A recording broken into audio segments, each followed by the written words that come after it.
What's up? We're live. We are live. I gotta make sure I am live. Make sure it's all working and stuff. And then we should be able to have a lot of fun. Yep, we are live.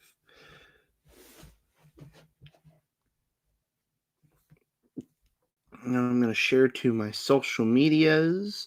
Hopefully, people will join.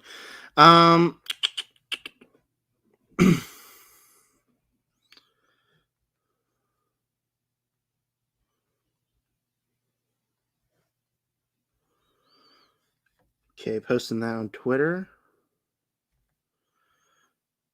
We're posting on Facebook for my personal friends to watch.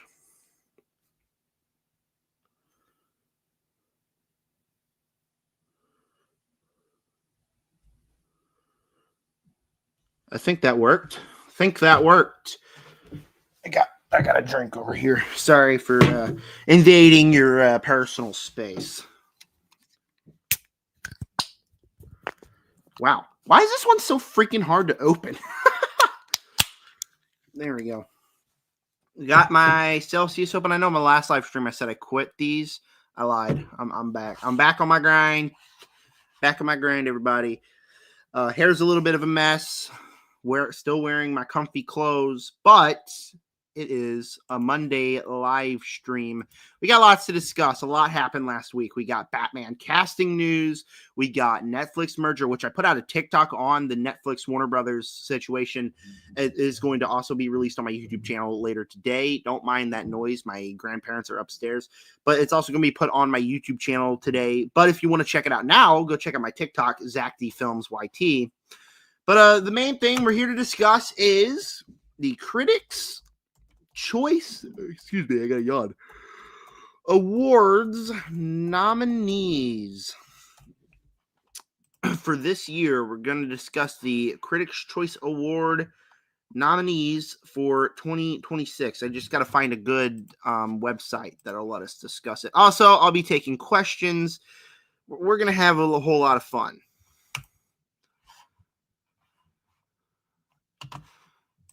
That's not what I wanted. That's A24's specific. Here we go. The Deadline article might. Is this it?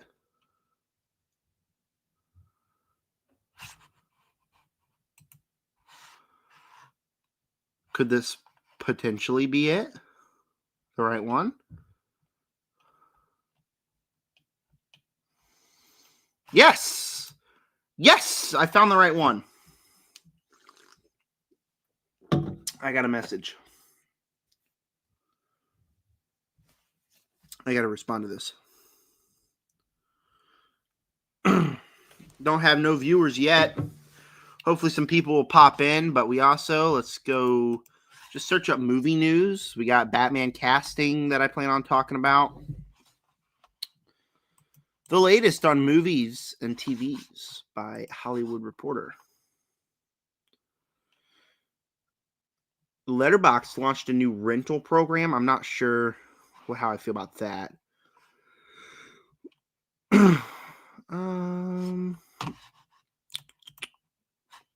Still trying to find movie news. I'm just kind of waiting for anybody to join.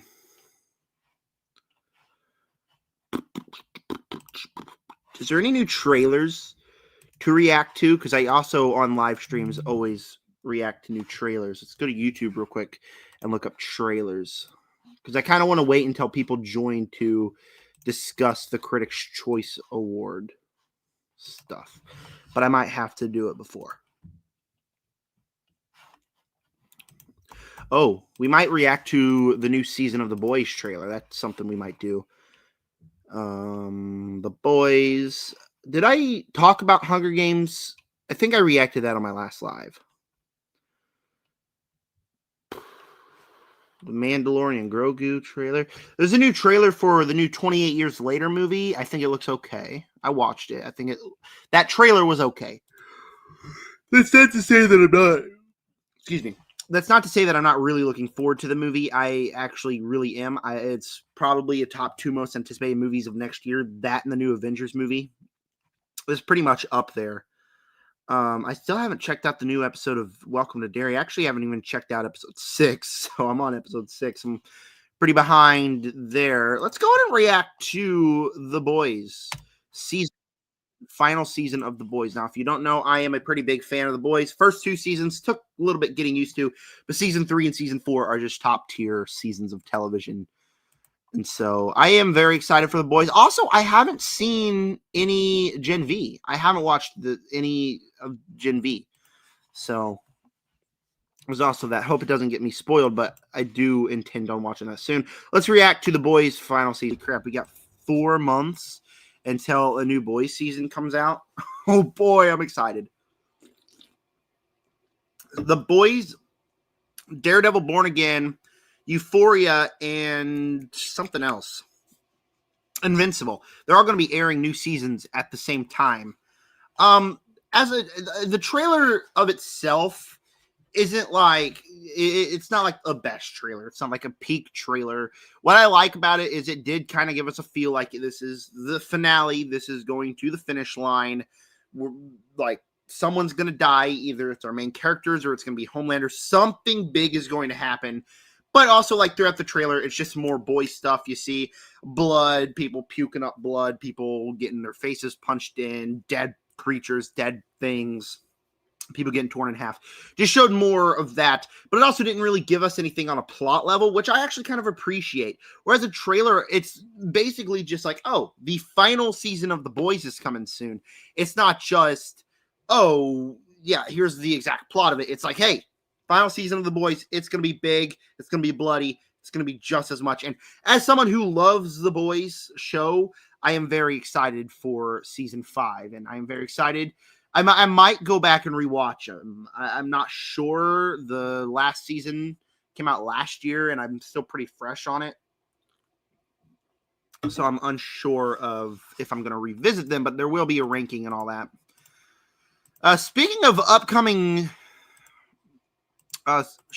Speaking of upcoming videos, here are some upcoming videos that I have planned. I don't know what I'm trying to do. I gotta respond to this.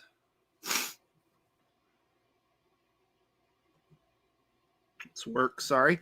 Upcoming videos I have planned. New Knives Out this Friday. Review, ranking of the 3 Knives Out films. In fact, I work tonight. I call a high school basketball game at 7 p.m. It's 12:32 p.m. right now. So I intend on watching the second Knives Out, revisiting it, so I can have a ranking of that. Avatar next week. Going to have a ranking of the 3 Avatar films.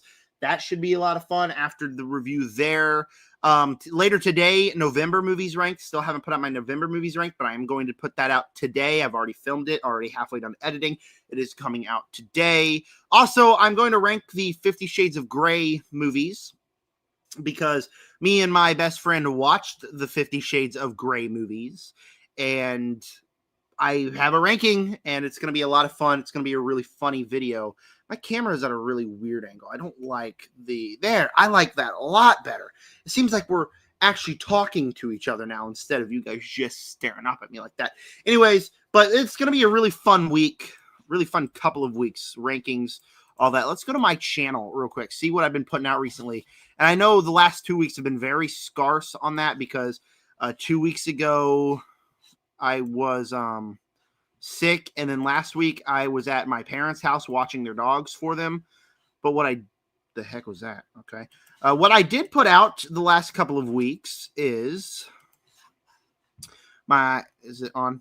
Oh, it's not on. I got to add the stage. There we go. I put out my Five Nights at Freddy's 2 review. It's doing pretty good for my channel. 17 views. I already got a few comments. Let's click on that real quick.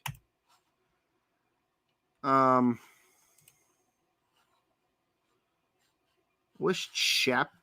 there we go. Chapters. Anyways, I got comments. This is actually, what is that? Top is selected, so you'll see feature comments. Okay. It's actually a video that's not doing too bad for my channel. And then I put out my Frankenstein review. You'll hear me talk more about that in my November's movie ranked. I did a Black Friday haul. And then, yeah, my content's been very scarce, but I've had a quick reviews. Utopia 2, which I haven't put out a review for, that I'm going to talk a lot about that in my November movies ranked. But I also planned on doing a I also planned on doing a ranking of the Predator films, but then I had 2 Predator movies I haven't watched because I just kind of got behind on life and such. So there's that. But it's going to be a very fun week. All right, let's go to the Batman 2. That's what I wanted to do. I don't know why I hit shopping. That was an accident. Oh, shoot. Also this week, Supergirl, Woman of Tomorrow, is getting its first trailer. And so I will be reacting to that as well. I'm very excited for that trailer. I love Superman. I'm very excited for that movie. But there's some news. Here's one right here by Discussing Film. This is what I was kind of looking for. Actually, let me find the exact post before I bring you guys to it. I got to. Did the Golden Globes get its nominations too?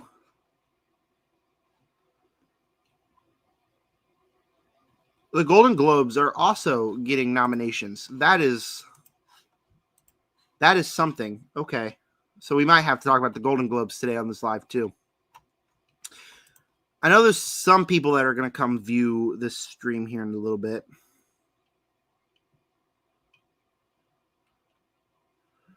Paradise Season 2. I don't know what that is. Markiplier has I haven't heard about until like 2 days ago.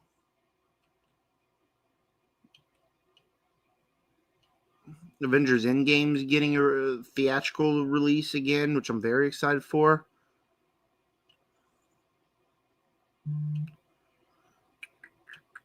I'm looking for a very specific article, however.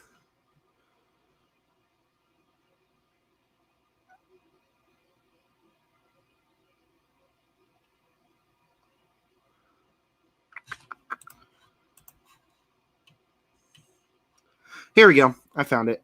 Got to find the exact one I'm looking for, though, on the day.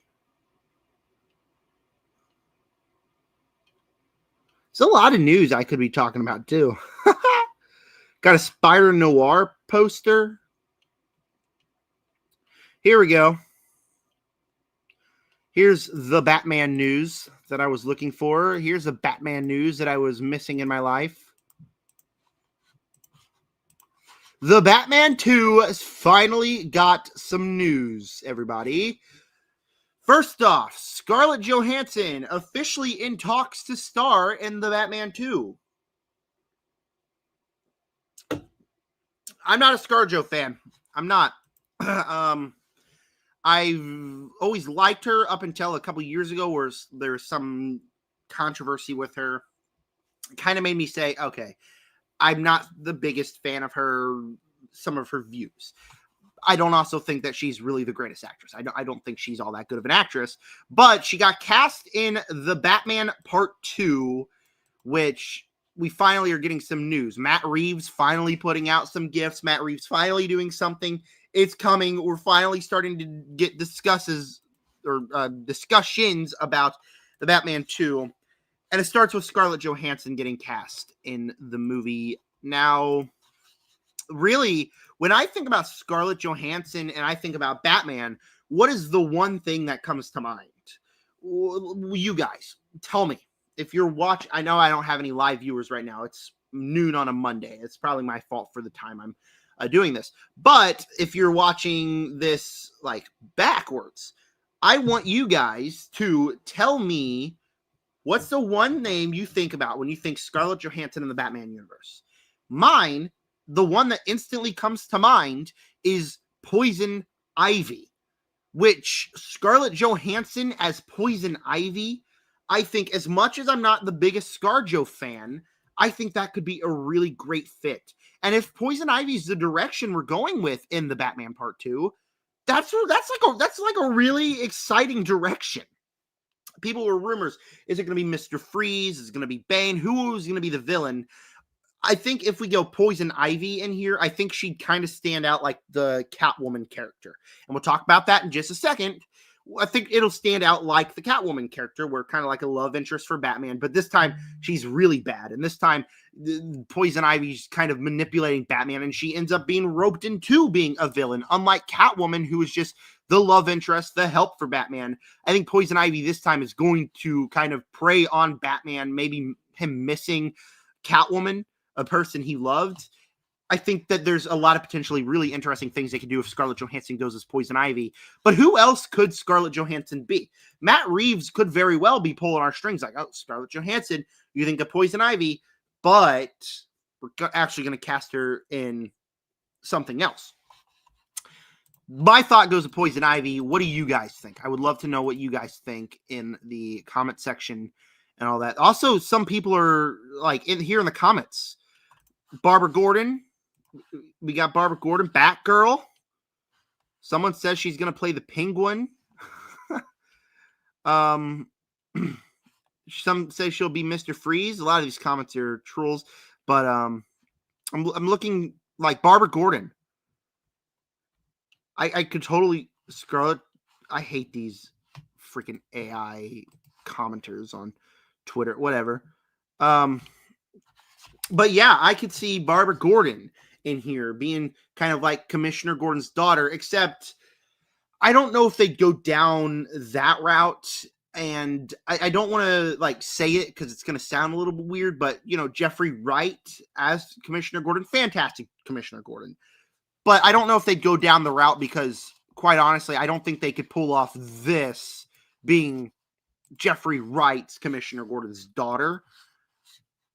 And so, like, not in a bad way or anything. I just don't know if they could pull it off or like make sense. So I think Poison Ivy would be the best bet. Barbara Gordon also as Batgirl. If we get Batgirl in this movie, that'd be exciting. Other news. Zoe Kravitz is also not expected to return in the Batman Part 2. Now, it's interesting to me because at the end of the Batman, she drives away and leaves the city. And if she's not going to be in the Batman Part 2, number one, I kind of like that, kind of just closing out her arc there. Number two, I do still hope we see her in the future, maybe a Catwoman show. I think a Catwoman show would be awesome. Seeing her go off to this other city, get tangled up in something else. Because Zoe Kravitz was also probably one of the best parts of that movie. As great as the Batman is, Zoe Kravitz and Robert Pattinson's relationship was electric in that movie. So it does kind of make me sad that she's not going to return in the Batman Part 2. It also kind of makes sense, but I would really, really like to see her back at some point inside of the Batman universe. We also have our first official logo for Supergirl. There was some kind of Comic-Con or something going on. I didn't quite know what it was, but first logo for Supergirl. We'll talk more about that when the trailer releases Thursday, where I will be reacting to it. Five Nights at Freddy's stuff. Where's the poster for... Here are the top 10 most searched actors on Google. Mikey Madison, can't blame him. Mikey Madison is hot. Louis Pullman, love Louis Pullman. Isabella Merced, Song Ji-woo, Caitlin Dever, Charlie Hunnam, Bella Ramsey, Gavin, never heard of him, Emma Myers, and Walton Goggins. It's the 10 most searched actors. But Pedro Pascal was the most searched actor. I don't really got any thoughts on that, but I mean, there's that little bit of information. Top 10 movies. This is interesting. Top 10 movies / TV shows with the most ending explained article searches on Google. This could be really interesting. The Woman in the Yard ending explained. Yeah, that makes sense. I kind of interpreted it my own way, and I think that's what made me like the film as much as I did, where a lot of people didn't like it. People researching the ending explained of Sinners is just stupid. There wasn't there wasn't anything left in that movie to be like, what happened in this movie? Like, it's very clear.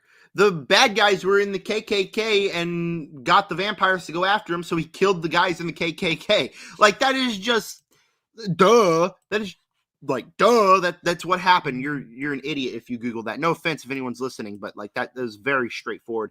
Weapons, I could kind of see that, like the way the movie ended, but at the same time, like you kind of got to realize that the movie very is straightforward. They stopped the bad guy and then they got the kids.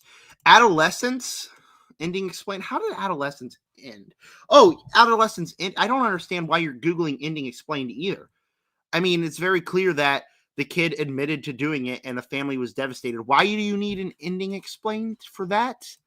I don't quite know. There are movies that you need to do ending explains. Heck, I've Googled ending explains for movies several times because movies are just left confusing. But like, these are really confusing. Haven't seen Sirens, I haven't seen anything else on that list, but that's really interesting. I'm looking for a specific post. Here it is. Emma Stone passed on starring in the Batman Part 2 before Scarlett Johansson was in talks. So are they going down the Barbara Gordon route or are they going down the Poison Ivy route? Because I could see either actor or actress as I could see either actress as Siri. I didn't say Siri. Jeez. Siri's trying to act up over there. I can see either actress as either Poison Ivy or Barbara Gordon. Emma Stone, honestly, personal preference here. I would enjoy Emma Stone over Scarlett Johansson. I think Emma Stone is a much better actress. I mean, go watch Begonia. As disappointing as that movie was, she is phenomenal in that movie. But yeah, I could see either actress. It's a little bit disappointing that Emma Stone passed up. Here we go. I was looking for this one. Whoops. We got our first Spider Noir poster for the Spider Noir show. We got it in black and white, and we got it in color. So another thing, if you guys are watching this, tell me, are you guys going to be watching the show in its color version? Or are you going to watch it in its black and white version? I'm unsure of how I'm going to watch it. I don't know if I'm going to watch it in the black and white. I feel like the black and white version would be better for this world, but also like color. Like it's color television. I prefer color television over black and white any day. So I don't know exactly how I'm going to watch it, but the poster is a very nice poster. Kind of like the old-fashioned Nicolas Cage's Spider Noir. Ben Reilly. We got to discuss that. Ben Reilly is the Scarlet Spider in the comments. So Ben Reilly is Spider Noir? Interesting. If that's where they're going with this. I don't know exactly how to think about this because, number one, the comic lover in me says this is a bad idea. Don't make Ben Reilly Spider Noir.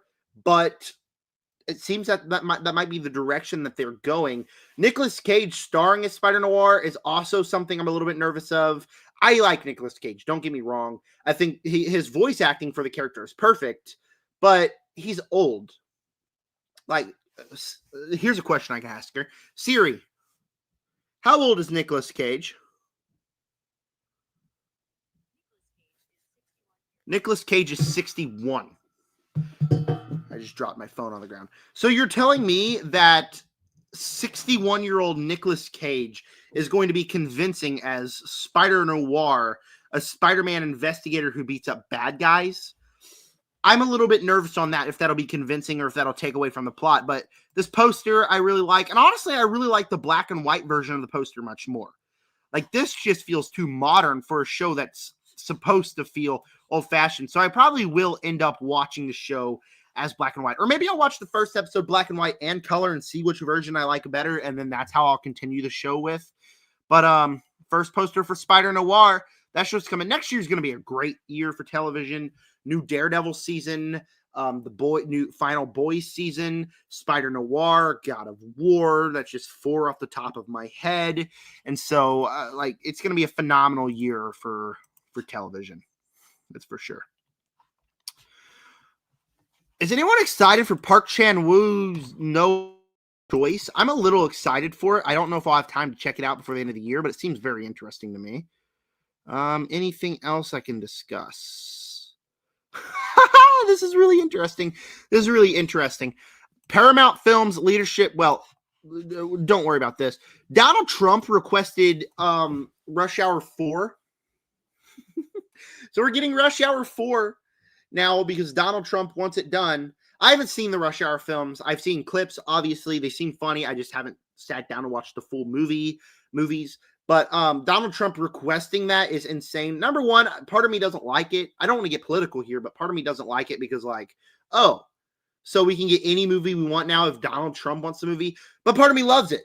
Donald Trump, imagine he watches The Nice Guys and wants a sequel to The Nice Guys. Or imagine he watches anything that doesn't have a sequel that people are wanting to see more of, and he says, hey, you guys have to make this. I'm the president. Is it abuse of power? Maybe. But at the same time, imagine the potential. I would do the same thing if I was president. I would say, hey, there's this movie I like. I want another one. You got to make it, or you're cast out to China. I maybe wouldn't go that far.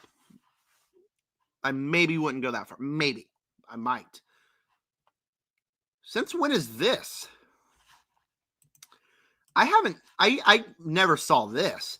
I went back about what is this? Yeah, I went back until last Thursday because that's when a lot of the news came.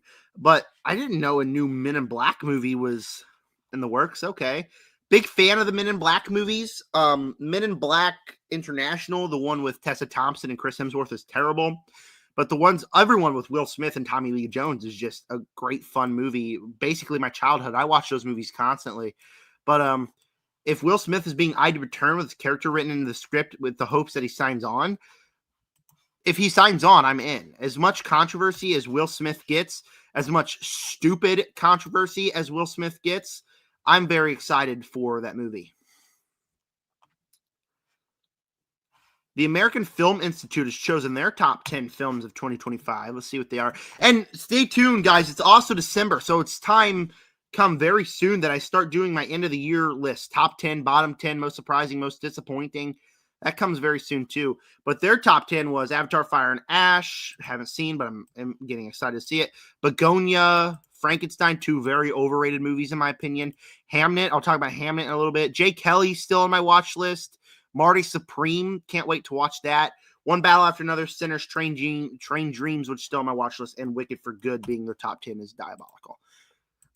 But there you go, guys. That's their top 10. There's something else, too, right? I feel like there's something else I wanted to talk about. See, I don't want to talk about this Netflix thing because I could just rant on and on about it, but it's just ridiculous. I like I said, I have a TikTok about it. Go check it out if you want to hear my thoughts on the whole Netflix thing. But it's ridiculous. It really is ridiculous.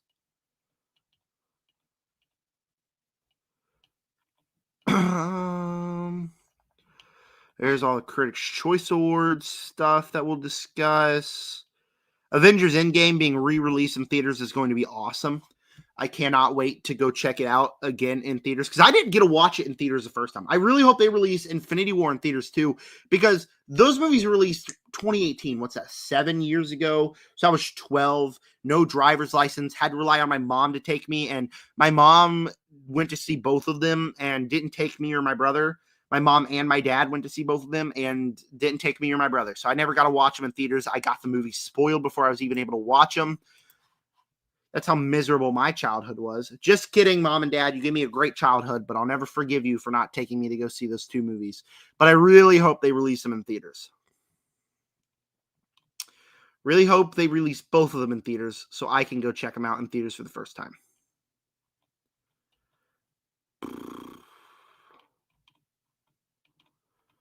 Trying to find anything else to talk about that was recent. I already talked about The Boys. Now, I love this poster here. And I think this was season 4, but I still love that poster. There's got to be a better poster, right? Yeah, Daredevil Born Again Season 2, Invincible Season 4, and The Boys Season 5 all release episodes at the same time. I'm kind of considering going to go see Kill Bill: The Whole Bloody Affair this week because I've never seen the Kill Bill movies. I don't know if I have the money to do it, but if I do, there will be a review. I'm very excited for Silent Night, Deadly Night. However, I've heard that it is a lot of fun. And so a fun Christmas slasher is exactly like the kind of movies I like. I like Christmas slashers. Like Violent Night from a couple years ago was so much fun. I've been craving for another experience like that in the theater. Daniel Kaluuya confirms he is developing a Spider-Punk animated film. Okay. Didn't know that, but that's cool. Zootopia 2 making bank. I went to see it on Thursday, which is a whole week after it released. And, whoops, sorry, I didn't mean to shake the table. Man, everybody was there. Every theater seat was packed. There were kids there. Now, the kids were crying, and it kind of pissed me off and kind of lowered the experience a little bit. But still, like, the movie is making bank, and I'm very happy for it. We'll talk about all of that here in a moment. Supergirl trailer gets released this week.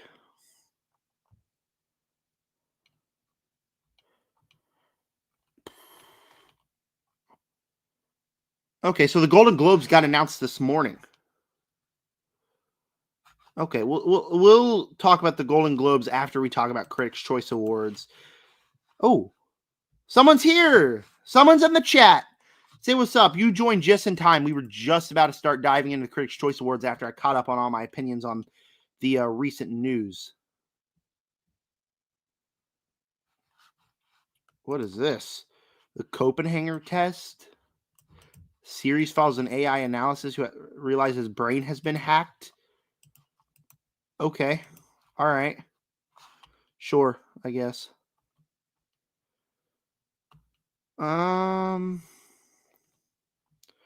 Posters. I started Stranger Things finally. I'm 5 episodes into the first season and I'm very hooked. Don't spoil the show for me, please. But finally started it for the first time and I am really digging the show. We got a viewer in the chat. Say what's up in the chat. Say what's up. Real quick. If you got any questions, I will also be answering questions. Hey, someone's in the chat. Jake J4Q6M. I'm on episode 6. I believe that's my brother under a different account. He's under a new account every single time. And I know for a fact he's not on episode 6. He's trying to be a jerk and say, oh, well, I'm on this episode, so I can spoil it for you. If you're not my brother and you're actually a random viewer, it is my brother. Okay. All right, sweet. Well, Jake, you joined just in time because we're about to dive into the Critics' Choice Awards for 2026. All right, Jake, what happened at the end of episode 4? If you low key are. I want to start with like the lower categories first. I don't want to start with like best picture and best actor because I got a lot of thoughts on that. So how we're going to go through this is I been binging it last night. Oh, didn't mean to do that. How we're going to do this is I'm going to discuss if I think that there's good choices, if they should put more in, or if I who I would pick to be my pick for each of the categories. All right, we start with best comedy special. We don't care about any of that. Let's keep going up. Best animated series. Your Friendly Neighborhood Spider-Man on Disney Plus. I will be right back, guys. I just got a call. I got to run upstairs real quick. For fun, however, I am actually going to put on my Five Nights at Freddy's review while I'm live because I got to go run upstairs and grab something real quick. My apologies. But you guys can watch my Five Nights at Freddy's review.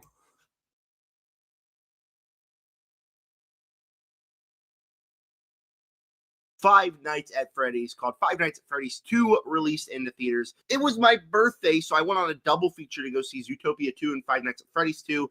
Now, I was planning on putting out a review for Zootopia 2, but the way things worked out, I filmed this video, a 40-minute rant of the FNAF 2 movie, and my camera just decided to record half of it, so now I have to re-record the whole video, so I don't think there's going to be a Zootopia 2 review. However, stay tuned for my November Movies Ranked, where I'm going to talk a little bit extra on Zootopia 2, probably cut that out and then put it out as a review. But anyways, I saw Zootopia 2, and then I saw Five Nights at Freddy's 2 on my birthday. I'm not the biggest fan of that first movie, but I'm not going to lie, it got me more invested in the franchise. The lore and all that was really interesting. Unfortunately, that movie just couldn't stick the landing. But Five Nights at Freddy's 2, I saw the trailer and I was thinking, that looks pretty good. That looks like it could be better. And they've come out and said that they're going to try to make the movie better. So I had hope that Five Nights at Freddy's 2 would be worth my time. Was it worth my time? I'll give you my thoughts here in this video. But before I dive into my thoughts, I want to know your thoughts on Five Nights at Freddy's 2 down below in the comment section. Are you a fan of the franchise, the games, the movies? I would love to know all that and more. If you haven't seen it, are you excited to see the movie? With that said, I got a Splash Black Cherry sparkling drink that, just imagine this is like alcohol or something. That movie was not good. Now, look, I'm seeing people on social media come out and say it is one of the worst movies that they have ever seen, one of the worst video game movies of all time, and I'm going to come out and say it. It's not that bad. It is perfectly watchable. I think if you have a kid or someone you know who wants to go watch this movie, I think if you go with them, it is perfectly watchable. It has entertainment values to it. Definitely an entry-level horror movie. I feel like the movie would definitely be better if it was rated R. For the kills, the carnage candy, that would just bring it up a whole point. But the movie, it's not the worst thing you could be watching. Do I recommend you go see it in theaters? No. But if you want to watch something, it's not going to completely bore you. I wasn't completely bored with the movie. But it also, it's frustrating because it feels like a movie that has so much potential. Feels like a movie that could be a really good movie. I'm watching the movie and I'm thinking, well, this could be really cool. This could be really awesome. But the overall story and script is just really all over the place. One thing I do love about this movie and overall this franchise is the fact that the people making these movies very much care about the games. I believe the creator of the games is involved. So you have the pizzeria brought to life. You have all the animatronics come to life. You have the vibe come to life, which is really cool. I love that we see all of these things come to life on the screen. The animatronics look cool. Pizzeria looks awesome. And so that is something really cool because it's very, very clear that they care about the set design. They care about the lore of this franchise for better or for worse, because the lore could be a little bit weird in this movie. But I love that they care about it because my theater was full of FNAF fans. My theater was wearing FNAF t-shirts, holding Freddy Fazbear plushies, holding pizza boxes with the pizzeria's name on it. Like, it is wild, the amount of fans that were in that theater. Like, everybody stood up and clapped. Woo! Yeah! Five Nights at Freddy's is awesome at the end of the movie. And, for fans, that's what it's all about. This is clearly a movie made for the fans, which is completely okay. Like, if you don't know anything about the games or anything, you're going to go in and you're going to think it's a very flawed and not too good movie. If you're a fan of the games, you're probably going to think this is your favorite movie of the last 20 years. So that's something I could really appreciate, is they have respect for their fans. And it's completely watchable, like I said. But overall, the movie script, the movie story is just all over the place. I'm going to have to dive into spoilers here in a few minutes. I'm going to kind of go over my spoiler-free section, my negatives. But let's start with the script, where they're trying to take so much from all these individual games. You got the marionette character. You got him trying to do the Five Nights at Freddy's thing where you're at the computer and all the animatronics are coming towards you. We're trying to do that, and we're trying to do the overall plot of the movie, and we're trying to have a relationship with the kid, and we're doing something at a science fair. And the movie is just way too overstuffed, where, like I said, individual moments, I'm like, that could be really, really cool. This could be really, really entertaining if you take that aside, put a better script and better reasoning for that to happen. Instead, the movie just is kind of like, oh, I have this idea, let's do this. Oh, I have this idea, let's do this. And it just kind of comes together in the end, where it doesn't come together. There are two types of things: movies that have all these individual moving parts that come together perfectly, and movies like this one that just don't come together in an Avengers Endgame level ending, which is just really weird. But the script is just all over the place, and the overall story itself is a little bit weird.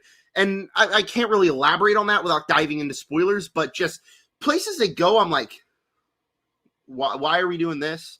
What's going on here? This is very much in poor taste. And so the writing definitely is the big issue here to prevent this one from actually being a really good movie. I'm going to dive into spoilers right here.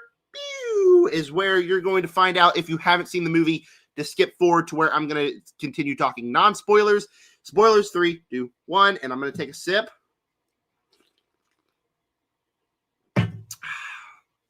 Let's talk spoilers, baby. The whole plot of the movie is that this marionette character is like the spirit child, is a child that was murdered at this arcade by William Afton, and she inhabits the spirit of this marionette, and the marionette has to possess a human body to move. And so the whole plot of the movie is, at the very beginning, in 1982, this girl, the one that's murdered, the one that is the marionette, sees a little boy get dragged to the back of the pizzeria to be murdered. She runs up to all the parents, and this is the first big flaw in the movie. Within the first 5 minutes, she runs up to the adults and says, "Hey, I just saw a kid get kidnapped. I just saw a kid get kidnapped." What do the adults do? "This is an adult conversation, Susie. Go away, Susie. This is adult conversation." Another parent says, "Yeah, the adults are talking here." Another parent's like, "Hey, go find your own parents. Don't bother me with this bullcrap." What? Are we serious right now? So the movie, what? The whole movie's plot relies on the fact that these adults didn't want to help a kid that's going to get murdered. So she goes back, she gets murdered.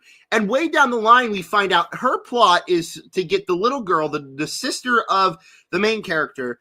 You can tell I don't remember the characters' names because it's just forgettable in that aspect. But she wants to get the little girl to befriend the animatronics that the marionette's controlling, to bypass the code so the animatronics can go out and kill the adults in this town. That's the plot. This girl's mad at the adults because they wouldn't save a kidnapped child, so her plan is to kill all adults. That, like, you know what I'm saying when I say that the story is weird? Like, that is weird. Another big thing, like I said, something leaving a sour taste in my mouth, is the fact that there's a Fast Fest going on. There's a huge festival in this town to celebrate Freddy Fazbear and the pizzeria. The pizzeria and Freddy Fazbear, who murdered a bunch of kids. That is an actual plot line in the movie, is that everybody's mad that there's a Fast Festival except certain fans of a pizza place that has murdered children. That is insane. That is like so red flag. Who thought of that? Who thought that would be a good idea? I don't know. And the way that the marionette has to move, she has to possess a body. So you get McKenna Grace, who was one of the things I was excited to see in this movie, because McKenna Grace, I think, is one of the best young actresses this generation. And how she handles her is she's part of the show that shoots, like, someone, a ghost hunter or whatever. They go to this pizzeria and she gets possessed. So she just turns into the marionette in this completely ridiculous costume. Looks like it's like going to a Comic Con or something like that. Completely ridiculous. So McKenna Grace, a very talented actress, is just wasted in this movie, which also pisses me off.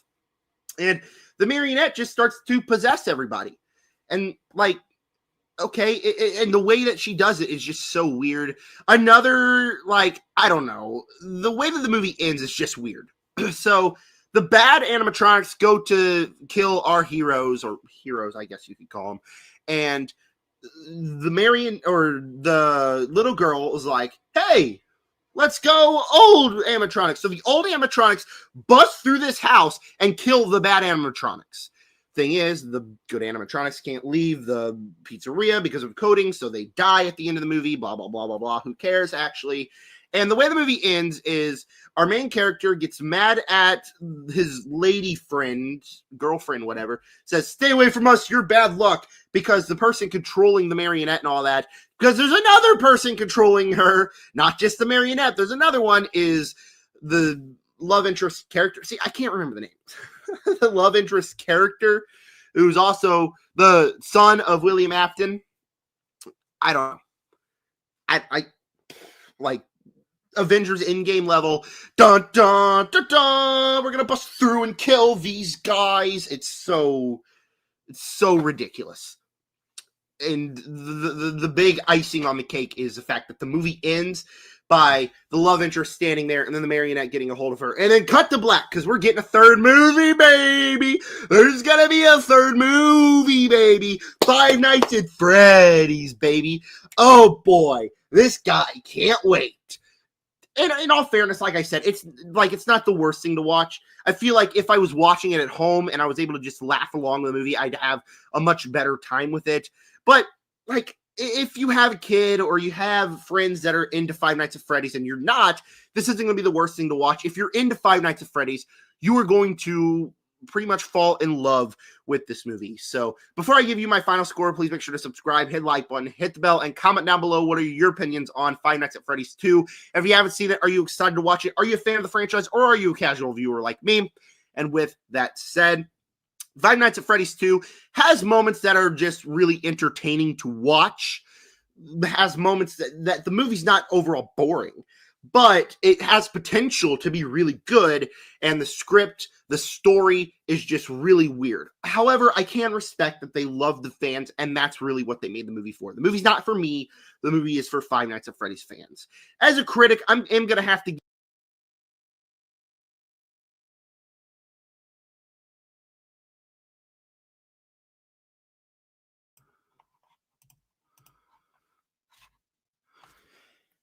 I'm here.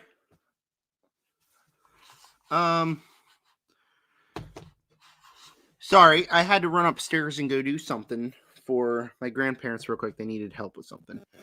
But hope you enjoyed my Five Nights at Freddy's review. I ran down the stairs. I'm a fat guy, so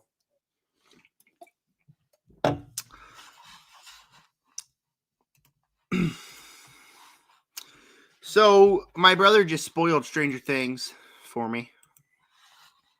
Said I finished episode 4, and he just told me what happened in episode 5. So, thanks, brother. I gotta respond to this text. I'm sorry, guys.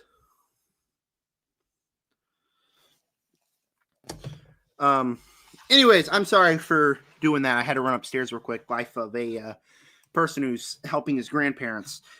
But, all right. Critics' Choice Awards, Golden Globe Awards. We'll go through all of that. Best Animated Series. Let's start with that. Start with this discussion. We got Bob's Burgers on Fox. We got Harley Quinn on HBO Max. Long Story Short on Netflix. Marvel Zombies on Disney Plus. South Park, and Your Friendly Neighborhood Spider-Man. If you're gonna put in Bob's Burgers, put in Family Guy. I know the new season isn't as funny as the other seasons, but like Family Guy deserves awards. If you're gonna go to Bob's Burgers, I thought I was sharing the screen. So Bob's Burgers, Harley Quinn, haven't seen. Long Story Short, haven't seen. South Park, new season, really funny. Like, I've seen a few episodes. Like, my brother was going to turn on the new season when we were hanging out one day, and I'm like, no, because South Park, I don't know. I like Family Guy is better, in my opinion. And then we watched it, and like, I've been a fan. New season, really funny. But my personal pick here for the best animated series out of all of these has to be Your Friendly Neighborhood Spider-Man on Disney Plus, and I think that's right choice for it to be nominated because the show I wasn't looking forward to, and it's just a nice version of Spider-Man. You have all these individual pieces of Spider-Man lore that are kind of portrayed differently, which I really enjoy. You got a fight with Scorpion. Scorpion in the show is awesome. Overall, just a really good show. And I wasn't expecting it to be good. And it released 3 episodes at a time. I was thinking it was going to be a disaster, but it wasn't. Your Friendly Neighborhood Spider-Man is one of the best shows of the year.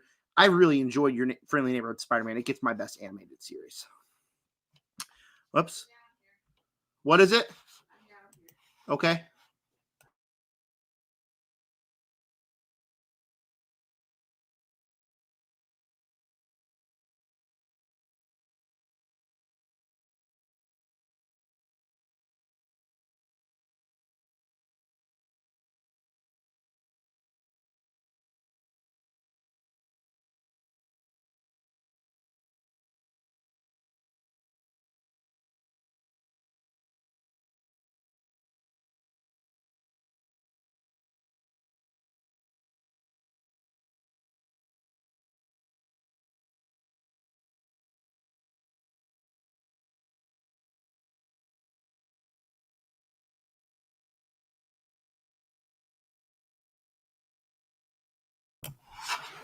This has been a really weird live stream. My grandma just came downstairs to grab something. So,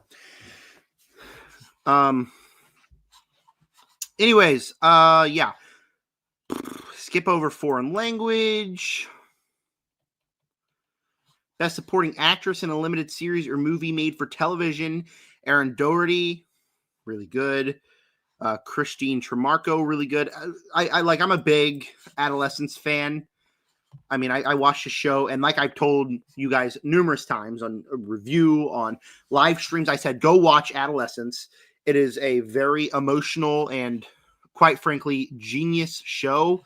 I say right here, best supporting actress in a limited series or movie made for television would be Erin Doherty. I'd pick Erin Doherty on that one. Best supporting actor in a limited series or movie made for television. I'm going Owen Cooper. Owen Cooper played this character that is just so messed up, where he just has this weird view of the world, weird view of women in general, and that causes him to do what he did in the show. And there are times where you feel so bad for this character, but he's also kind of been a piece of crap, done terrible things. And Owen Cooper, for a young actor, portrayed all those emotions perfectly. I couldn't believe how good he was in the show. Like, any award you can give Owen Cooper, give it to him. Give it to him. He deserves this award. I'm just trying to get out of the TV series section. Haven't seen any of these.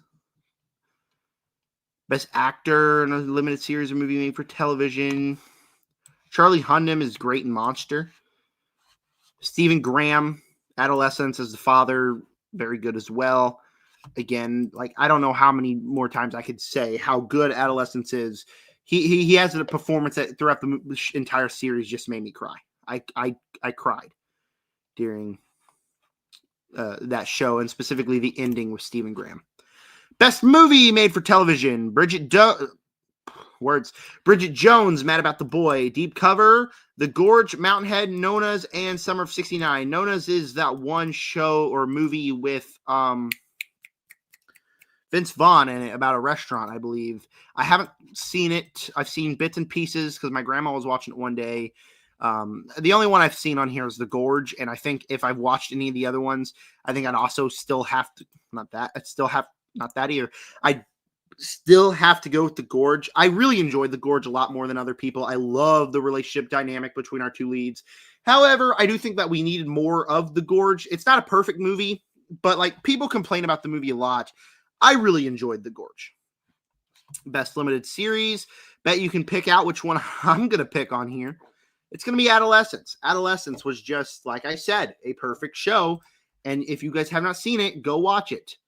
Best supporting actress in a comedy series. I'd go Danielle Brooks here for Peacemaker. She's hilarious in the season. Really one of the biggest standouts out of the new Peacemaker seasons. And guys, if you're watching, make sure to leave comments in the comment section. Say what's up, questions. I'll be answering before too long. Best supporting actor in a comedy series. I haven't seen any of these. And yes, the only one I've seen here is Danielle Brooks and Peacemaker, but that doesn't matter because I'd still pick her to win. I'm just trying to get through all of the series stuff so we can get to the movies and the stuff that we actually want to talk about. I haven't seen any of those. Best actor in a comedy series. Haven't seen any of those. We can skip over this. Best comedy series. I have not seen the new season of Only Murders in the Building. I have not. And I really want to because, like, I love the show. It's a show that's so consistent with its comedy and, like, just overall quality that it's such a good show. I just haven't seen the new season, and I really should get on that. But I'm also watching so many other shows. But, like, out of the shows in general, I'd have to pick Only Murders in the Building. Haven't seen any of those. Well, I've seen The Last of Us. Bella Ramsey in The Last of Us. She's not too good in this new season, so I don't know why she's there. Like, I still haven't finished season 2 of The Last of Us. Before my TV shows ranking of 2025, I might just have to restart it and kind of binge through it, but I was never completely in it. Best actor in a drama series. I've never been the biggest fan of Andor, but Diego Luna here. Mark Ruffalo, I've heard he's great in Task. Billy Bob Thornton. I've seen episodes of Landman with my father. I've never was I never fully watched it, but I mean it was on in the background. Seems like a really good show. Billy Bob Thornton's really good in there. Best drama series. Excuse me.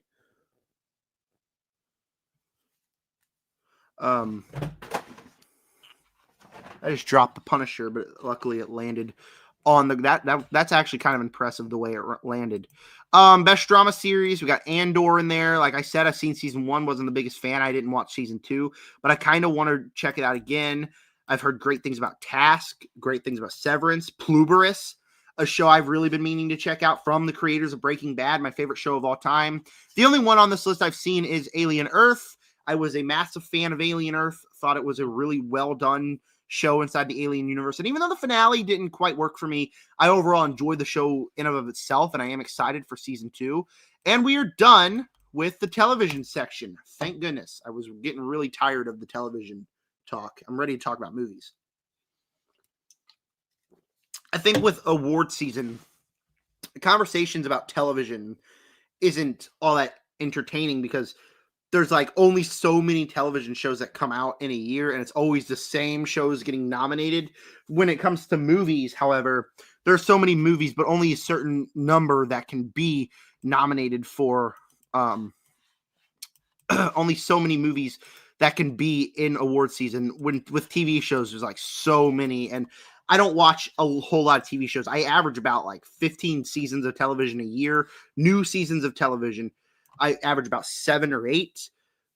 I don't watch a lot of TV. I'm a film critic. When I watch shows, it's like the new releases. Like I watched Daredevil Born Again. I'm watching Welcome to Derry. Those are what I watch. But normally when I want to watch something, I'll watch a movie. So that's why I don't really like talking about TV shows come award season, because I'm here for the movies. I care about movies and awards, not too much television shows. Anyways, done with that rant. Best sound. Our nominations on the Critics' Choice Awards is F1, Frankenstein, One Battle After Another, Sinners, Siret, and Warfare. What's Siret? I haven't heard of Siret, honestly. It's an action thriller. It apparently it's really good. It's got a 95% on Rotten Tomatoes. How have I never heard about this movie? What is this? Siret is a 2025 drama film directed by Oliver Lax and co-written, blah, blah, blah. It follows Luis, a father in search of a missing daughter, along with his son and a group of ravers in the deserts of southern Morocco. It's a Spanish movie. Huh, okay. I have not heard of that movie in my life, but apparently the sound's really good. So there's that. My brother says fave TV show the century. So you're asking my favorite TV show over the last 100 years? It's Breaking Bad. You knew this. It's Breaking Bad is my favorite TV show of all time. Best sound. Is there anything I would add to this list? This is a pretty damn good list for sound. F1 has great sound. Saw it in theaters. And even though I'm not the biggest fan of the movie, I've been meaning to recheck it out. My brother has a 4K because I bought it for him for his birthday. I want to rewatch the movie, and I probably will before the end of the year because it feels like a movie I should love. Instead, I've just kind of left disappointed. But the sound is amazing. Frankenstein, the sound, I like the sound in Frankenstein, but overall the experience of the movie was a little bit disappointing. One battle after another. When I think about that movie, I don't think about the sound of that movie. I'd say the two that are pretty much the picks I could do is the sound in Sinners, which I've seen the movie 3 times in theaters. And like in IMAX, like the sound was booming. Like I was levitating from my seat. But the best sound for me has to be Warfare. I saw it in theaters, saw it at a super screen when I was in Tennessee. Actually, I didn't even know this, but it was like the Grand Ole Opry Theater. I didn't even know that's a theater I was at until I left. I was like, I saw that theater. It was a really good theater, really nice theater. But Warfare has to get the best sound. I mean, the gunshots, the explosions. I was watching that movie and I was like, oh, I was shaking every single time a gunshot or explosion went off. If Warfare doesn't win best sound in every awards category this year, that's a lie. Warfare is the best movie with the best sound all year. My mother called. I'm gonna answer this call. This has been a really weird live stream. Hey, hello, you're live on my YouTube channel. Say hi to my viewers. Hello. They say hi. It's just Jake is my only viewer. But anyways, what'd you need? I was returning your phone call. I didn't call you. Oh, I called you earlier because I was returning your call. Okay. All right. So I'm not sure. Okay, well I'll talk to you later then. All right. Love you, bye. All right. Love you, bye. There's my mother. Yeah, so Warfare, best sound. Best score, my brother says F1 is amazing. We should rewatch it very, very soon. Best score, Hans Zimmer for F1, Alexandre Desplat for Frankenstein, Max Richter for Hamnet, haven't seen, Daniel Lopatin for Marty Supreme. How diabolical is it that Marty Supreme, a movie that doesn't release until Christmas for the general audience, is already getting awards nominations, and we haven't even seen it? That's mean. That's real mean, but I'm excited to check out Marty Supreme. Johnny Greenwood for One Battle After Another, Ludwig Göransson for Sinners. There's only one correct answer here. It's Ludwig Göransson for Sinners. Like I said, the sound in the movie was just great.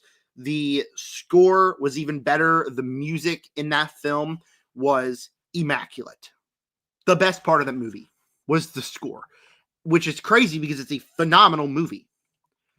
Best song, Drive for F1 by Ed Sheeran. I'm definitely not saying that's the right one. Golden for K-Pop Demon Hunters. Now, I'm not a K-pop fan. I've heard that song probably 300 times because it's all over the place. It's very overplayed already. Clothed by the Sun for The Testament of Anne Lee. Train Dreams for Train Dreams, a movie I still got to see. The Girl in the Bubble, that was Ariana Grande's Bubble song in Wicked for Good. Again, the pick's got to be I Lied to You. Sinners might be the only movie in the history of ever that I have flat out listened to the soundtrack for fun. Like, I listened to I Lied to You, Pale Pale Moon, Rocky Road to Dublin. I listened to those songs constantly. I listened to the score. Sinners is the only movie I've ever just listened to that for fun because music means a lot to me. Like punk music, metal music, that's my type of music. And that's what I listen to. I have never listened to original songs from movies except for Sinners. And I Lied to You is just an absolute banger.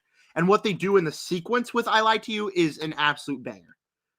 Best foreign language film. Hold on real quick. So, I don't know what I did there. I live in a basement. It is about 20 degrees outside, and the heat is off. I'm putting on a hoodie. I'm cold. I am cold. I'm cold. Gotta walk over here to grab my hoodie.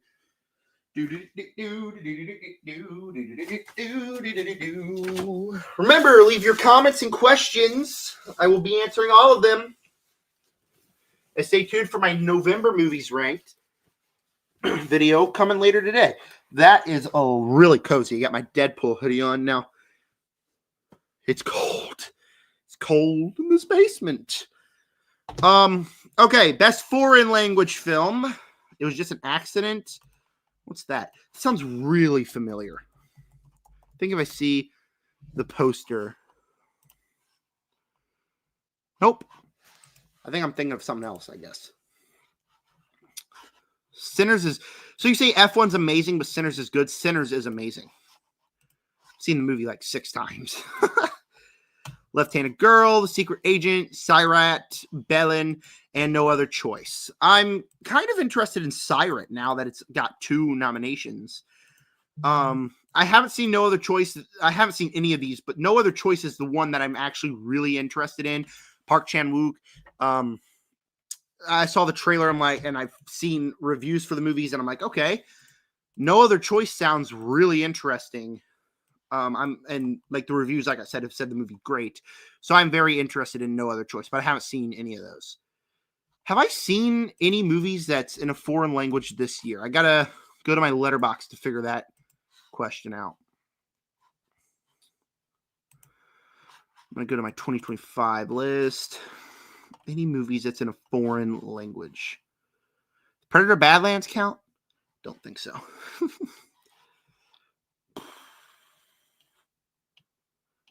I don't think I've seen a single movie that's in foreign language this year.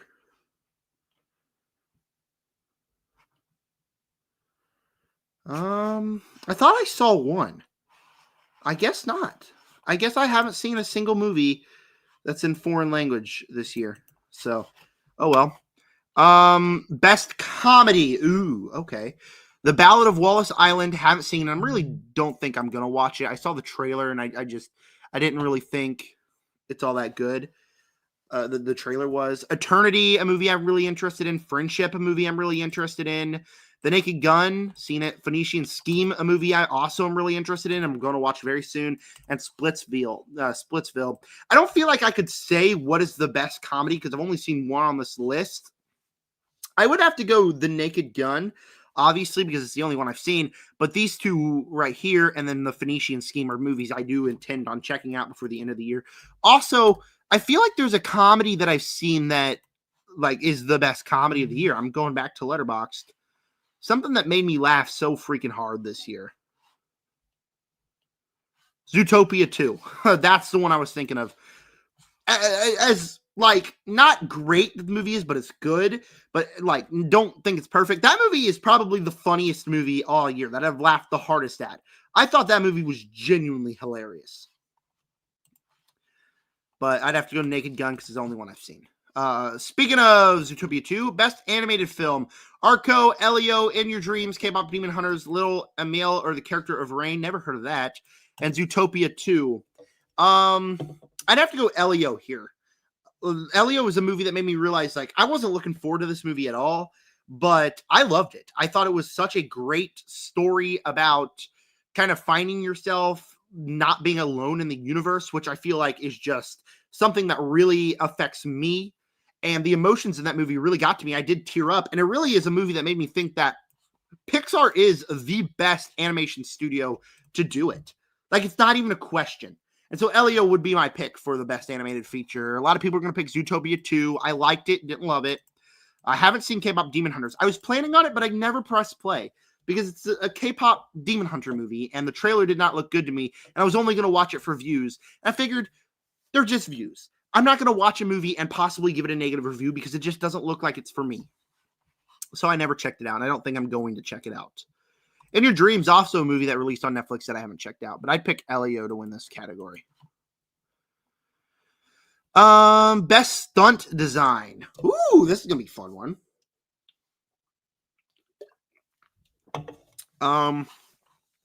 We got Warfare, Sinners, One Battle After Another, Mission Impossible: The Final Reckoning, F1, and Ballerina. I'd have to say for stunt design, it's between Ballerina or Mission Impossible: The Final Reckoning. Obviously, Ballerina, the John Wick movie. I mean, it's a John Wick movie. The action in that movie is awesome. But I have to go Mission Impossible, The Final Reckoning, obviously, because the stunts in those movies are insane. I mean, you got Tom Cruise hanging off the side of a little aeroplane and fighting a bad guy on top of an aeroplane. It was awesome. And as disappointing as that movie was, seeing it in IMAX, seeing the submarine sequence and the aeroplane sequence, it was awesome. Ballerina's also up there, but I think I just have to go with Mission Impossible.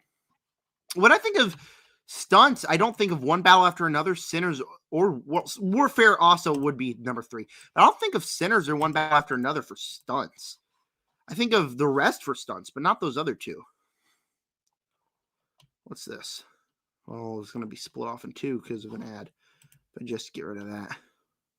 Best visual effects. Again, how evil is it that they're including Avatar, Fire, and Ash when we haven't even seen the movie yet?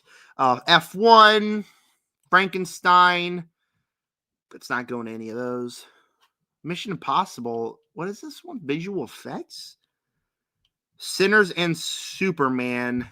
This is a difficult one because there's not a single one here that really is jumping out visual spectacle, except Avatar, Fire, and Ash, which is going to win this award because it's Avatar, Fire, and Ash. So I'd have to go Avatar, Fire, and Ash, even though I haven't seen it. Like, even seeing the trailer on the big screen is kind of like an event. I could not wait to see Fantastic Four. Number 1, because I was very excited for the movie, but number 2, because we would have seen the trailer in theaters. So even though we haven't even seen it yet, the right answer is Avatar, Fire, and Ash. Best hair and makeup, 28 years later, Frankenstein, Sinners, The Smashing Machine, Weapons, and Wicked for Good. I got to think about this one. This is a good category.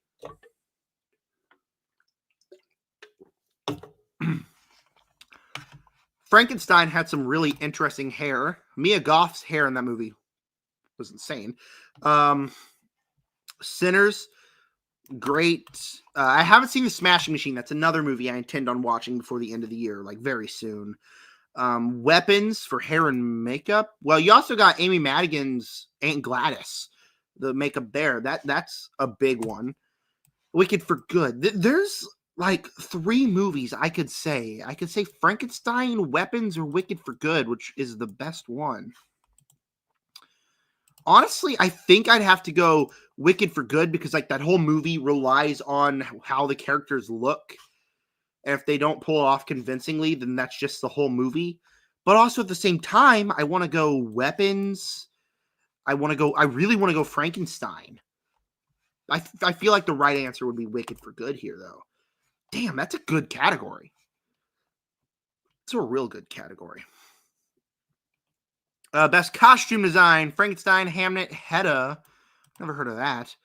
Kiss of the Spider-Woman, Sinners, and Wicked for Good. Costume design. I'd have to go between Frankenstein, Sinners, and Wicked for Good again.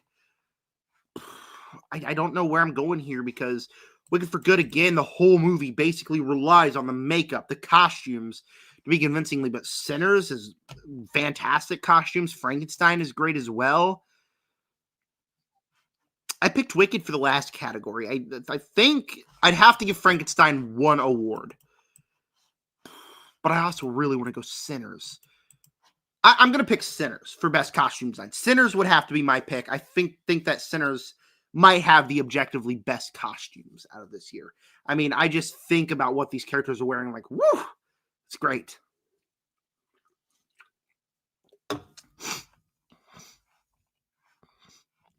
Best editing, House of Dynamite, F1, Marty Supreme, One Battle After Another, The Perfect Neighbor, and Sinners.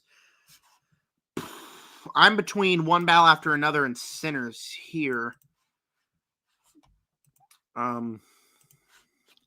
Editing, I'll go Sinners for editing. I mean, just the way that the aspect ratio changes, the different sequences edited together, I think the editing goes to Sinners.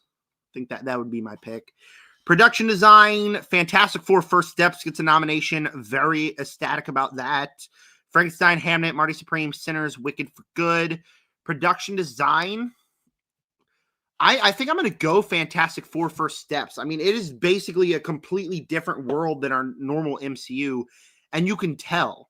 And it is just really good sets, really good production design on that movie. One of the best production designs for an MCU movie ever. I have to go Fantastic Four to win that one. Cinematography. It's going to be interesting. F1, Frankenstein, Hamnet, One Battle After Another, Sinners, Train Dreams. Cinematography. I'll go Sinners. One Battle After Another. Some damn good cinematography, too.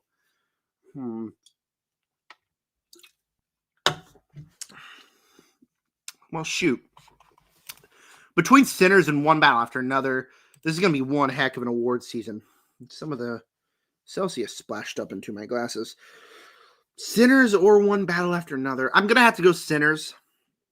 Because just that movie is so dang beautiful so much that I needed to watch it on a big screen 3 times. I'd have to go Sinners here, but One Battle After Another, man, that is just a beautiful film. Best casting and ensemble. Hamnet, Jay Kelly, Marty Supreme, One Battle After Another, Sinners, Wicked for Good. I'm between 2 right here, honestly.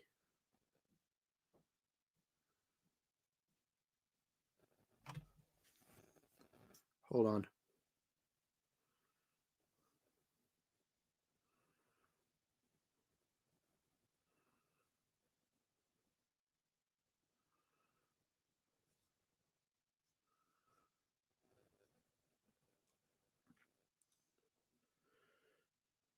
Sorry.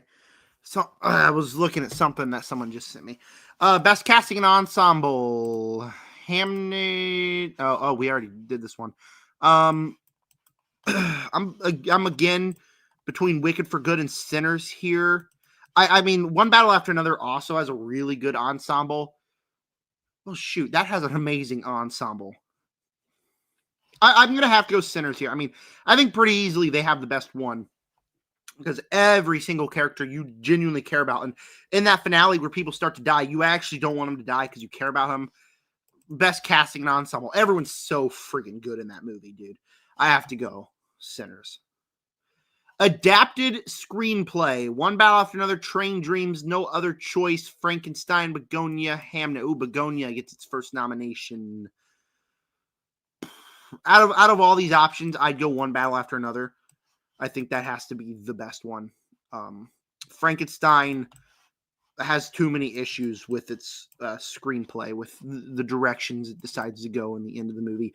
Begonia, like, everybody I talked to about the movie agrees that the movie should have just left us time to kind of like think about what we actually think the movie is. Instead, the script's just like, oh yeah, you don't even get to leave room for interpretation. The she's an alien, and like it's just a major script problem within the third act, using contrivances to push the plot forward. It's weird. I'd have to go One Battle After Another here for best adapted screenplay. Best original screenplay, Jay Kelly, Marty Supreme, shit, Sinners and Weapons. Oh God, dude. I Sorry Baby's another movie that I really need to watch. Sentimental Value, I'm also kind of intrigued in checking out too. Oh goodness, dude. Sinners or why would they do this to me? Sinners has a fantastic script. Weapons has a fantastic script. I think Weapons might be a little bit more impressive the way it goes through all these characters. They're basically goes through everything that the characters are doing, chapters of certain characters, all to get like come together in the end. I thought that was great, but also, man, Sinners is just too good. And if I gave Weapons this award here, Sinners, man, I gotta go Sinners. I mean, Sinners has such a great script. Damn it, I gotta go Sinners. Sinners is gonna win that one. Oh, we're at Best Director already. Okay. Best Director, PTA for One Battle After Another, Ryan Coogler for Sinners, Del Toro for Frankenstein, Josh Safdie for Marty Supreme, haven't seen, Joachim Schreier for Sentimental Value, and Chloe Zhao for Hamnet. Chloe Zhao directed Hamnet? I didn't even know that. Chloe Zhao did Eternals and that one Nomadland movie, right? Wait, I just looked up Chloe Hamnet. Idiot. I meant Chloe Zhao. Yeah, she did Nomadland and Eternals. And now Hamnet. Now, this is where I got to talk about Hamnet. I don't know if I'll be watching Hamnet because it seems like a movie, like from the trailer, like there'd be moments I really like, but overall the movie just wouldn't work for me because it just seems like it's going to have too much downtime. Like, how long is Hamnet, honestly? Like, I bet it's going to be like about probably 2.5 hours. It just brought up hamster, not Hamnet, you freaking computer. Hamnet. Oh, it's just at 2 hours. So maybe I will check it out. But it also seems like a movie that's going to be a little bit too pretentious and a little bit too long for the movie to quite work for me.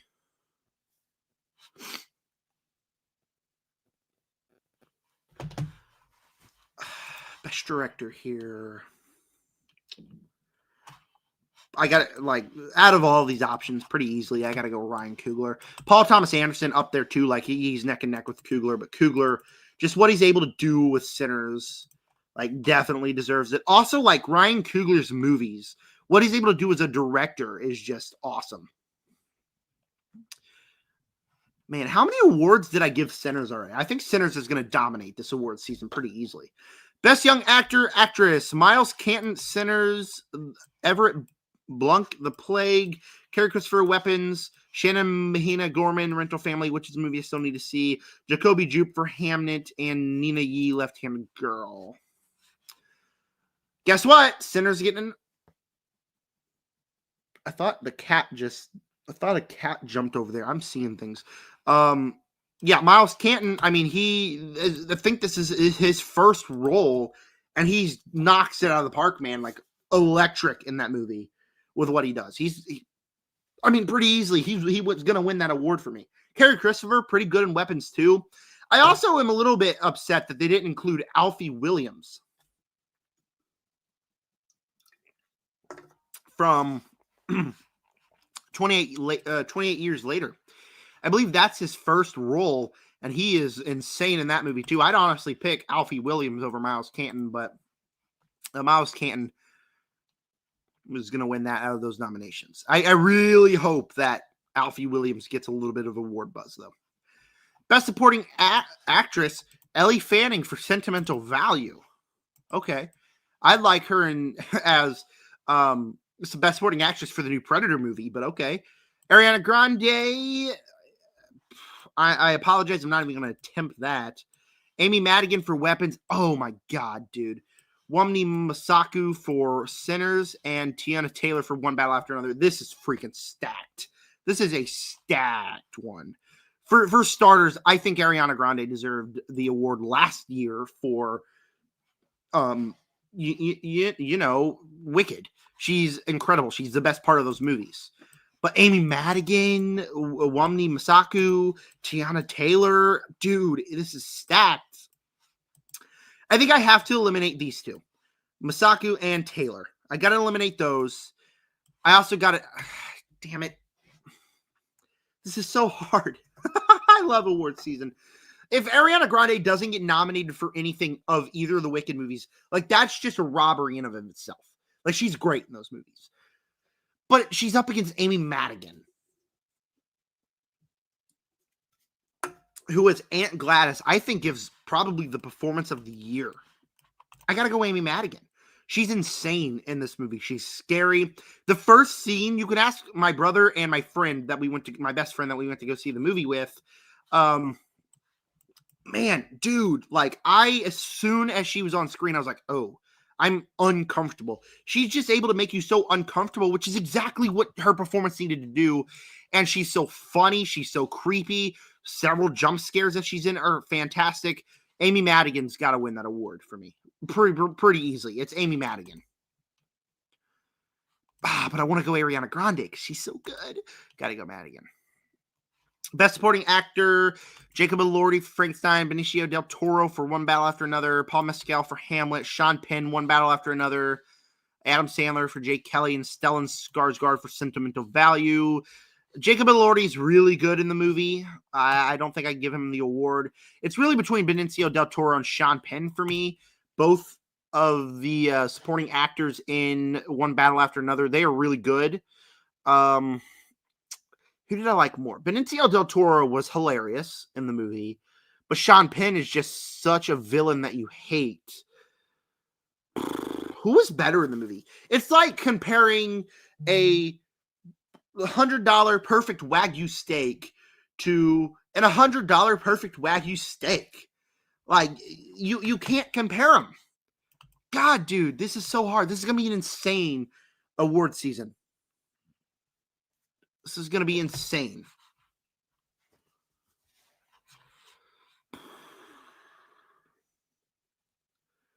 Benicio del Toro, Sean Penn. I think I've got to go Sean Penn. I think I just got to inch him out over Benicio del Toro. I got to go Sean Penn. Man, it hurts. It really hurts to have to do that. I got to go Sean Penn. Best Actress, Jessie Buckley for Hamlet, Rose Byrne for If I Had Legs, I'd Kick You, Chase Infinity for One Battle After Another, Renette Reneves, I'm sorry, I don't know how to say that last name, for Sentimental Value, and Amanda Seyfried for The Testament of Anne Lee, and Emma Stone for Begonia. As unfortunately disappointing as Begonia was, I think pretty easily I got to go Emma Stone. Her relationship with Jesse Plemons, insane in that movie. She was great. She was great. Gave one heck of a performance. Sequences where she's being tortured, man. The performance she gives there sent chills up my spine. And when I still think about them, they still send chills up my spine. Man, her performance was great in there. And I think pretty easily Chase Infinity for One Battle After Another is also really good, but Emma Stone has her beat. Best Actor, Chalamet for Marty Supreme. Now, I already want to vote for this, even though I haven't seen the movie, because I feel like he should have gotten the Best Actor last year. Leonardo DiCaprio for One Battle After Another. That's also up there. Still need to see Train Dreams. Ethan Hawke for Blue Moon. Now, I haven't seen Blue Moon, but I know a lot of people want Joel Egerton to get nominated, and he did. Michael B. Jordan for Sinners, and Wagner Moura for The Secret Agent. God, dude, this is a hard one. Out of the movies I've seen, because I can't go Timothée Chalamet because I haven't seen Marty Supreme. I gotta, out of these, I think I just have to squeeze out Leo. Because Leo DiCaprio's performance was hilarious. He's a vibe. Like, I've literally, like, he's a character, he's one of those characters that, like, people are dressed up as him for Halloween. People have been acting like him. Kind of like defining a generation a little bit. Kind of like what Top Gun Maverick did with Maverick. Kind of like the character that people want to be, even though, like, comparing him to Top Gun Maverick, like, they're completely different characters, but he is so good in that movie. Michael B. Jordan also has two characters, also needs to be up there too, but I got to go Leo. I unfortunately have to go Leo, and it's unfortunate because I loved his performance. I love Michael B. Jordan as well. Shoot, are we already on Best Picture? Shoot, we're already on the last one. Best Picture, Begonia, Frankenstein, Hamnet, Jay Kelly, Marty Supreme, One Battle After Another, Sentimental Value, Sinners, Train Dreams, and Wicked for Good. Okay, a couple thoughts with the nominations here. Begonia, I get a lot of people love it. I wouldn't put it on the list. Neither Frankenstein, both of those very overrated. Haven't seen these three. One Battle After Another, again, is another movie that I think is a little bit overrated. I do like it a lot more than those other two, but I do still feel it's a little bit overrated. Wicked for Good being on here also, I don't like Wicked for Good being on here because, like, very clearly fans, very clearly critics have had problems with it because I think very specifically the direction that they go in the ending, the overall script, the overall story of that movie is really weird. And even though I enjoyed it enough, it's still got a lot of issues. And so for Good to be on here is crazy. I mean, I think you guys already know the one I'm going to pick. It's Sinners. Sinners is going to win Best Picture this year. I mean, it's such a good movie. Like I said, all of the categories here are insane. All of the categories that we've been down, the majority of votes I've taken was Sinners. So, I mean, pretty obviously, I got to go Sinners as my Best Picture winner. All right, that was my thoughts on the Critics' Choice Awards. Do we have any questions, comments, concerns, anything? What about the Golden Globes?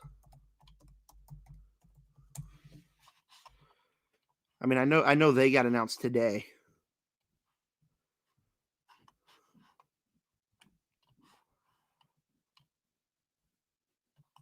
Full list of nominations. I'm going to see if these are too different from the Critics' Choice, because I really kind of don't want to go down the list again if I'm going to have the same opinions.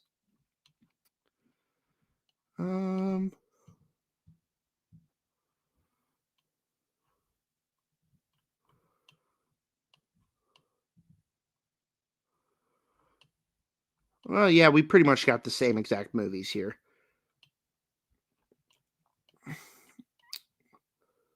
Yeah, like exactly the same movies.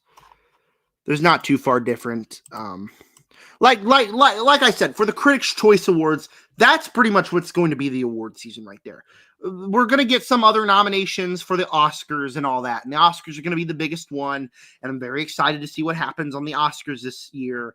But like at the same time, like that's essentially what's going to be our Critics' Choice or the award season this year is what I just announced, because that I think would be the definitive list. As there are some things I would have changed, there are a lot of the exact same things.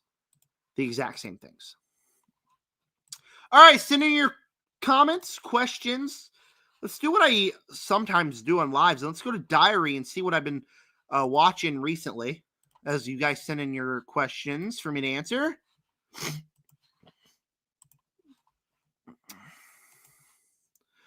Five Nights at what I've watched in December so far. I've seen 4 movies: Frankenstein, 50 Shades Freed, Zootopia 2, and Five Nights at Freddy's 2. That's what I watched during the first week. Not off to a hot start. Frankenstein was okay. It was 3.5. 50 Shades Freed was 1. Zootopia 2, 3.5, and Five Nights at Freddy's 2.5. Not a good start. Not a good start.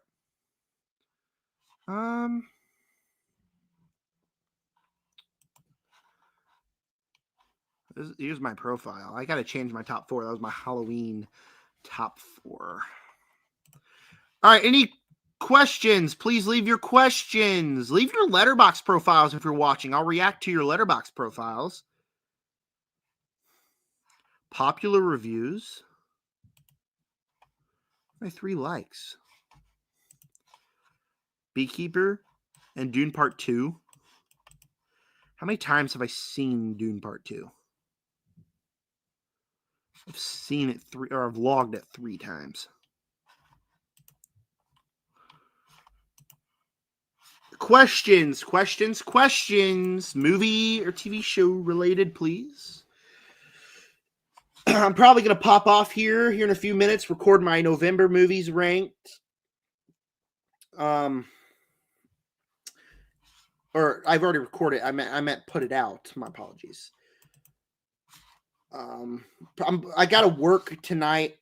I got a game at 7, and then I go back to my normal job.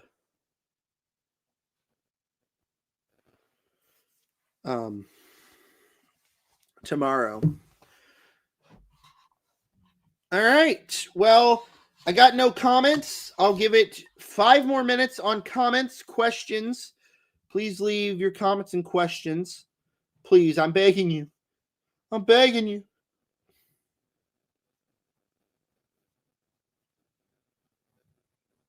Please. Please, son, leave me some comments, brother.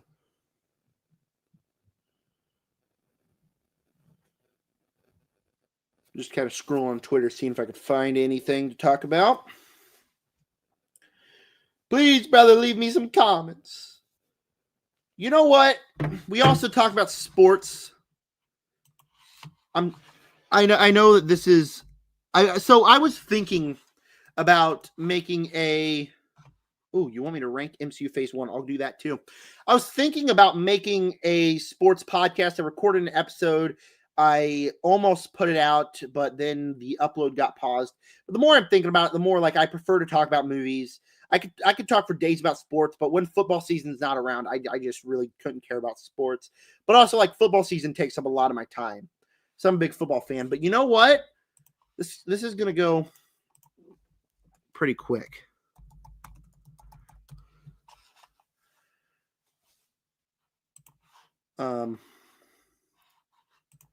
Create a bracket. It's gonna go pretty quick. I'm gonna show you guys because when I did Zachary Movie Chat, which is my old channel, which I restarted at the beginning of the year, really glad I did, because on my old channel I was very lazy on it. Blah blah blah. I've already discussed it. Whatever. I also had a second channel where I talked sports that never really went anywhere. But normally I would do a bracket predictor. I'm gonna start doing this now for like the big playoffs. Like on my live streams, I'm going to tell you where I think, because I do follow sports. I follow every sport. Like movies and sports are my two favorite things in life. But also, like, movies are also my passion. Movie and sports. Like, I'm going to go to work in either the movie or sports industry in the future. I plan on keeping this YouTube channel, but I also plan on like actually working in college football or something like that in the future. Like, I'm going to college for that. Anyways, enough about me. I'm going to give you my bracket prediction for the college football playoffs, answer my brother's question, and then we'll call it a day. It's 2:00 p.m. I got stuff I also have to do. All right, let's start off with James Madison in Oregon. James Madison obviously is in the college football playoffs because they won their conference championship. However, I do think it's a little bit stupid that Notre Dame isn't in. We'll talk about that here in a minute. But still, it's fair. They won their conference championship. They are clearly the worst team in the college football playoffs to get the 12th seed. Oregon has had an offensive problem throughout the entire season. And before anyone comes watching this like, oh, well, you're a film critic, you don't know anything about football. I do know stuff about football because I spend every Saturday and Sunday watching the NFL. I study college football. I do know what I'm talking about. Anyways, Oregon has had an offensive problem. And I say that because a lot of people have argued with me when I say Oregon has an offensive problem, but it's because they do. You could see it. Their defense is the reason they win. However, they face James Madison. They're going to go on to the second round, but they got Texas Tech with the best defense in the country, in my opinion. Dude, that game was going to be insane. Alabama, Oklahoma. This is going to be a really interesting one, I think, because they've already played. Oklahoma won. But also, I don't think Alabama deserves to be in the playoffs. They lost 3 games. They lost to Florida State. It's the same argument when you talk about Texas. Like, Texas lost 3 games. Yes, they have beaten Texas A&M, but they also have lost to Florida, my favorite team, which is pretty terrible. I don't think Bama deserves to be in. I think this spot should be taken up by Notre Dame because I think Notre Dame and Oklahoma, Notre Dame, I think, would wipe the floor with Oklahoma. Here, Alabama has been having an offensive problem. And don't give me Alabama has played has beaten 5 top 25 teams in a row. I don't care. You lose 3 games. You don't get in the college football playoffs, especially with your offense playing the way they are. Oklahoma's offense is also pretty terrible. They have a really good defense. Now, normally I was going to move Alabama to the second round. But the more I'm thinking about it, the more I trust my gut. I got to go Oklahoma because this is an Alabama team that their defense has sucked. They already played each other. And what did the offense do against that Oklahoma D? Nothing. And I do think Oklahoma's going to do it again and move on to round number 2. Now, just so you know, I've already made several brackets. This is the one that I'm rolling with, though. Tulane, Ole Miss, Tulane, my new coach, John Summerall. So I will be rooting for Tulane. However, Ole Miss's offense, even without Lane Kiffin, I still think they are a really great team, have a really strong offense. But they face Tulane, I think, pretty easily. Ole Miss is going to move on to round 2 against Tulane or against Georgia. Miami, Texas A&M. This one's really interesting because I do believe Miami should deserve to be in. I just believe Alabama should be out instead. Now they got Texas A&M, who is a really good team. Had a little bit of offensive problems with their game against Texas, but still, Miami, like, they also have offensive problems. Now they got a much tougher A&M team. I believe A&M will move on for the Ohio State Buckeyes. Oregon and Texas Tech. This is going to be the game of the season. This is going to be an insane game.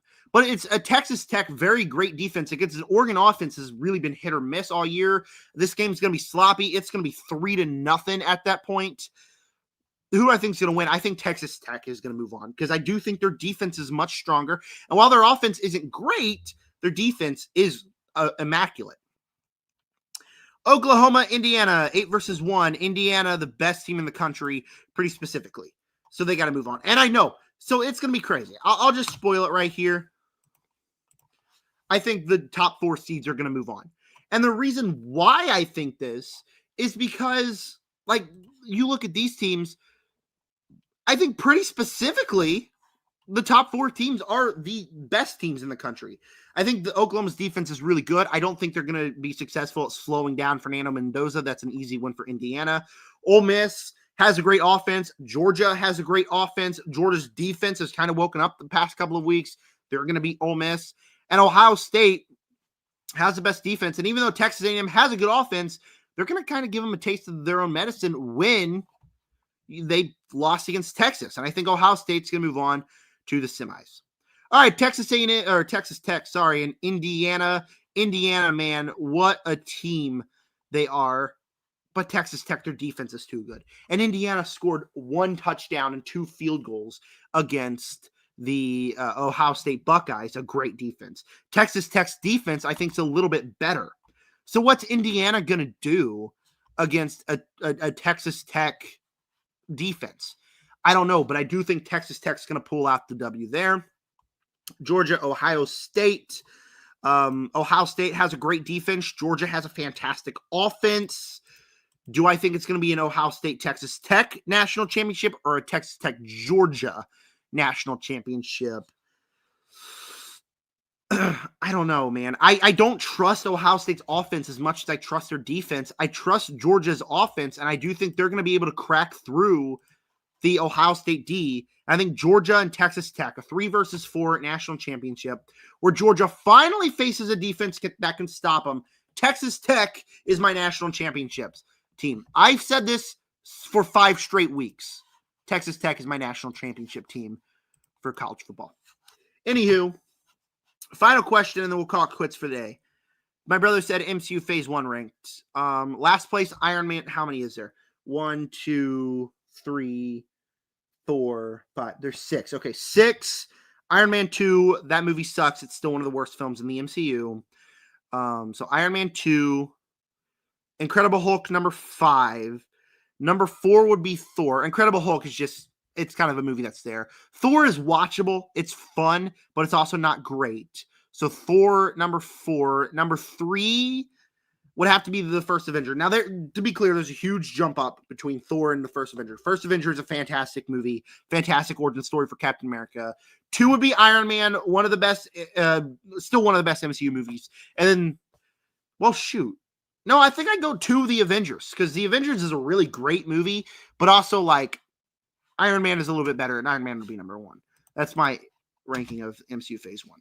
All right, guys, we're going to call it quits for the day. An hour, 45 minutes in the live stream, talking about the Critics' Choice Award nominees. Thank you to everyone who tuned in, either live or on the archive. And with that said, stay tuned for my November movies ranked. Subscribe.